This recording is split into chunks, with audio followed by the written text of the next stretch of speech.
میں عرض گزار ہوتے ہیں مالک کریم لوگ یہ کہتے ہیں کہ یہ تو بڑا گناہگار تھا، اور تیرا قاعدہ قانون یہ ہے کہ جس طرح لوگ کہتے ہیں اسی طرح تو ان پہ جو چیز واجب ہوتی ہے واجب کر دیتا ہے۔ اگر لوگ کہتے ہیں اچھا ہے تو جنت واجب کر دیتا ہے، لوگ کہتے ہیں برا ہے تو دوزخ واجب کر دیتا ہے۔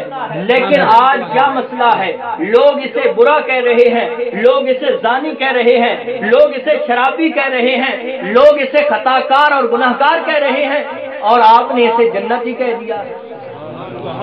مالک کریم کی بارگاہ سے آواز آئی موسیٰ واقعی یہ گناہگار تھا، خطا کار تھا، زناکار تھا، لیکن موسیٰ جب بھی یہ تورات کو کھولتا تھا جہاں بھی میرے حبیب کا نام آتا تھا اس کو چوم کی آنکھوں سے لگاتا تھا۔ اے موسیٰ اس کے گناہوں کو دیکھوں یا تعظیم نبی کو دیکھوں؟ پھر تعظیم جس نے کی ہے، تعظیم جس نے کی ہے محمد کے نام کی، رب نے اس پہ آتش دوزخ حرام کی۔ پھر جو تعظیم نبی کر دیتا ہے قرآن اس کو کیسا سرٹیفکیٹ دے رہا ہے، قرآن اس کو کیسا مرتبہ اور مقام دے رہا ہے۔ اب آئیے میں اپنی تقریر کا اختتام کرنے لگا ہوں۔ فرمایا کہ جو اپنی آوازوں کو پست رکھتے ہیں اور اس طرح نہیں بلاتے جس طرح تم ایک دوسرے کو بلاتے ہو، اور بڑا ہی ادب کرتے ہیں میرے حبیب کا، فرمایا ان الذین یغضون اصواتهم عند رسول اللہ اولئک الذین امتحن اللہ قلوبهم للتقوی۔ فرمایا وہ لوگ ان الذین یغضون اصواتهم کہ وہ لوگ جو اپنی آوازوں کو پست رکھتے ہیں یعنی تعظیم بجا لاتے ہیں، ادب کرتے ہیں، ادب کو ملحوظ خاطر رکھتے ہیں۔ فرمایا اولئک الذین امتحن اللہ قلوبهم للتقوی کہ مالک کریم ہمیں یہ بتا رہا ہے کہ جو میرے حبیب کی تعظیم کرتا ہے، جو میرے حبیب کا ادب بجا لاتا ہے، میں اس کے دل کو تقوی کے لیے چن لیتا ہوں، دل کو تقوی کے لیے چن لیتا ہوں۔ یہ قرآن پڑھ رہا ہوں، کوئی اپنی گزارشات تو نہیں کہہ رہا نا، قرآن اس کا واضح اعلان کر رہا ہے کہ جس کے دل کے اندر تعظیم نبی آ گئی، محبت رسول پیدا ہو گئی، سن لو اس کا دل میرے رب نے تقوی کے لیے چن لیا ہے۔ پھر یہیں پہ بس نہیں ہو گئی، حالانکہ رب کی بارگاہ میں ایک اور جگہ پہ قرآن پاک کے اندر آیا ہے کہ رب کی بارگاہ میں سب سے زیادہ قرب والا وہ ہے جو متقی ہوتا ہے۔ کسی گورے کو کالے پہ اور کسی عربی کو اجمی پہ کوئی فضیلت نہیں ہے، رب کی بارگاہ میں فضیلت والا، عظمت والا، مرتبے والا، مقام والا وہی ہو سکتا ہے جو متقی ہوتا ہے۔ لیکن متقی کون ہے؟ فرمایا متقی وہ ہے جو میرے حبیب کی تعظیم کرتا ہے، متقی وہ ہے جو میرے حبیب کی تعظیم کرتا ہے۔ یہیں پہ آیت ختم نہیں ہوتی، فرمایا ایک تو اسے تقوی کا سرٹیفکیٹ دے رہا ہوں، فرمایا امتحن اللہ قلوبہم للتقوی لہم مغفرۃ۔ ہم سب کے سب اعمال کیوں کرتے ہیں؟ نماز پڑھتے ہیں کہ ہماری بخشش ہو جائے، روزہ رکھتے ہیں کہ ہماری بخشش ہو جائے، حج کرتے ہیں کہ ہماری بخشش ہو جائے، تمام کے تمام اعمال ہم اس لیے کرتے ہیں کہ ہماری مغفرت ہو جائے، بخشش ہو جائے۔ فرمایا سن لو جو میرے حبیب کی تعظیم کرتا ہے اسے متقی بھی بنا دیتا ہوں، لہم مغفرۃ، اور اس کی مغفرت بھی کر دیتا ہوں۔ پھر بھی یہاں آیت ختم نہیں ہو رہی، اس کی وضاحت آگے بھی ہے۔ اس قرآن کو میں اکثر کہتا ہوں اور اکثر اپنی تقاریر کے اندر کہتا ہوں کہ یہ قرآن وہ ہے کہ اگر اس کو پڑھو تو یہ باپ سے زیادہ محبت کرنے والا ہے اور ماں کی ممتا سے زیادہ پیار کرنے والا ہے۔